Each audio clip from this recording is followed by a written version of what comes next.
diverse iniziative a Venezia, ma non solo a Venezia, partendo dal concetto che la sostenibilità dello sviluppo è la grande sfida che tutti noi dobbiamo affrontare singolarmente come aziende, come amministrazioni.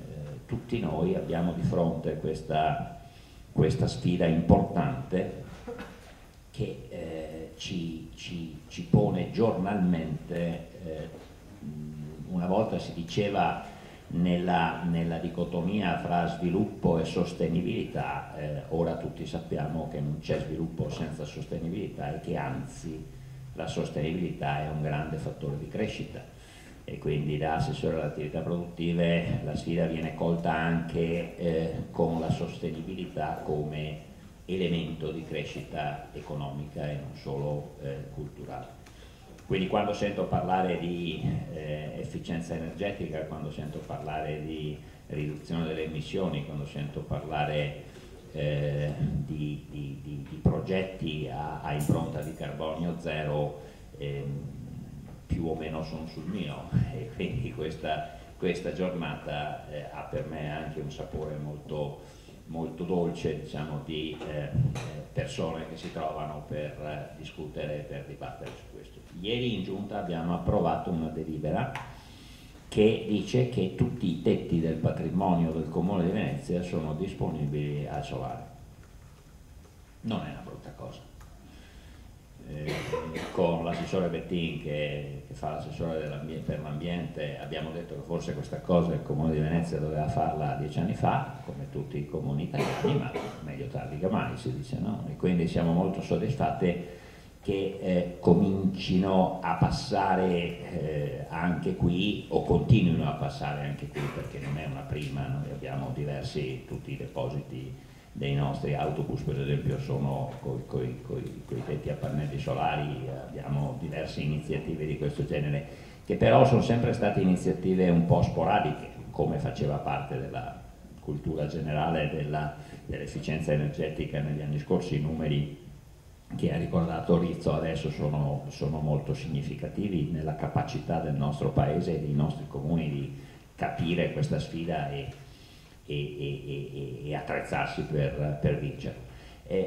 La delibera di ieri probabilmente è qualcosa di più, significa che anche il Comune di Venezia, che si inserisce in quelle società, in quelle città evidentemente medio-grandi, ha capito che le emissioni zero, che le energie alternative, che questo tipo di iniziative non possono più essere sporadiche, ma devono diventare strutturali nel modo in cui un'amministrazione ragiona e nelle iniziative che un'amministrazione porta avanti. Non c'è solo questo evidentemente, perché il concetto delle smart cities è un concetto che ci è molto presente e molto caro. Con l'assessore alla pianificazione strategica stiamo facendo tutta una serie di iniziative che vanno nel senso di rendere Venezia, il centro storico, ma anche, se non soprattutto, la terraferma sempre più smart.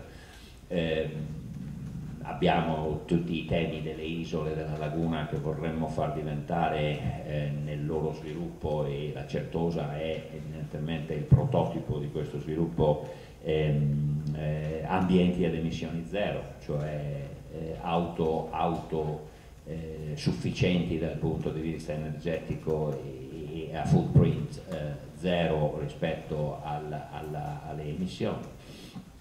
E poi abbiamo la grande sfida di Marghera. Marghera, tutti sapete, è stata una grande opportunità per questo territorio e per questa città. Nel corso degli anni, mi viene da dire naturalmente, ha esaurito il suo ciclo vitale, la sua forza propulsiva, sia dal punto di vista industriale che dal punto di vista economico. Sta a noi rilanciarla, e quale migliore occasione di rilanciare una zona industriale come Marghera avendo molto presenti, incardinandola, se così posso dire, sui concetti dell'efficienza energetica, del risparmio energetico, delle emissioni zero, delle energie alternative, che sono anche delle fonti di attivazione economica molto importanti. Lo dobbiamo fare, non ci sono alternative, non è una scelta, è una necessità. Del resto sappiamo che è stato ricordato, la maggior parte della popolazione mondiale vive nelle grandi città o nelle grandi e medie città. Sappiamo anche che più di un terzo della popolazione mondiale vive nelle zone costiere. Sappiamo che le zone costiere, oltre ad avere tutti i temi dell'inquinamento atmosferico, hanno anche temi molto più drammatici, se volete, in termini di cambiamenti climatici, perché l'innalzamento medio dei mari è evidentemente una cosa che avrà un impatto importante nelle zone costiere. Venezia è la regina nelle zone costiere, perché è l'unica città antropizzata all'interno del mare, non sulla zona costiera. Quindi Venezia è un po' la capitale mondiale di questi temi, e qui noi abbiamo molto presente che il management adattativo, l'adaptive management, è una cosa che le amministrazioni devono fare, che la governance dei processi sui cambiamenti climatici è una cosa che non possiamo lasciar perdere. E abbiamo a Venezia diversi esempi, a cominciare dagli allagamenti, ma a finire anche a tutte le manutenzioni che stiamo facendo e che portiamo avanti per continuare alle misure di mitigazione che hanno a che fare con le emissioni in atmosfera, che possono essere in qualche modo anche esempio un po' paradigmatico per gli altri, per le altre zone costiere, per le altre città che avranno gli stessi problemi. Su questo ci stiamo impegnando molto. Non a caso Venezia è stata premiata come Resilient City, la resilienza delle città, lo sapete, è uno dei temi fondamentali su cui si discute. Non basta essere come posso dire, preparati a queste cose, ma bisogna aver fatto delle cose per cui la città è resilient, cioè rimbalza, se così posso dire, con un vocabolo forse non tecnico, ma che dà l'idea rispetto alle sfide che questi temi pongono. E Venezia ha dimostrato di saperlo fare, di sapere attrezzarsi a queste cose, rispetto a queste cose, e di conseguenza è stata riconosciuta dalle Nazioni Unite come uno dei capoluoghi, come uno dei simboli mondiali, degli esempi mondiali di Resilient City. Abbiamo dunque, come vedete, tutto un pacchetto di attività, ma al di là delle attività credo, e concludo, che sia importante avere la cultura di queste cose. Molto spesso queste cose sono un po' delle keywords, sono un po' degli slogan, restano un po' nel dibattuto e non diventano invece cultura del luogo, cultura delle persone, cultura e quindi capacità di ragionare in termini di efficienza energetica, ragionare in termini di misure adattative, ragionare in termini di emissioni zero.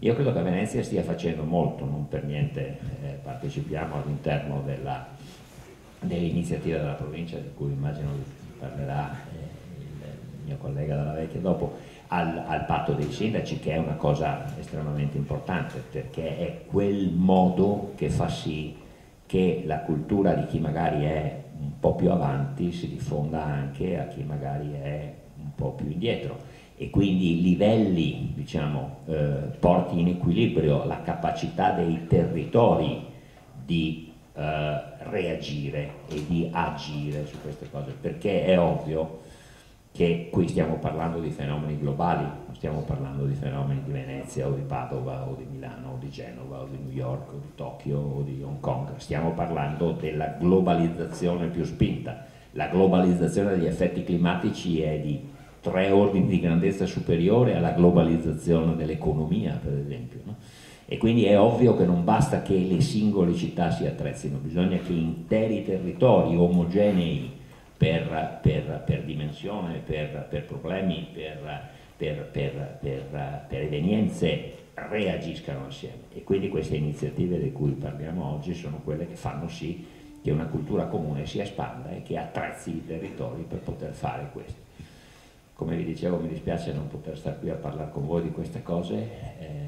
Mi tocca andare a occuparmi di TIA, che peraltro è un pezzo di queste cose qui della TIA, sapete tutti che cos'è, se non altro che la pagate.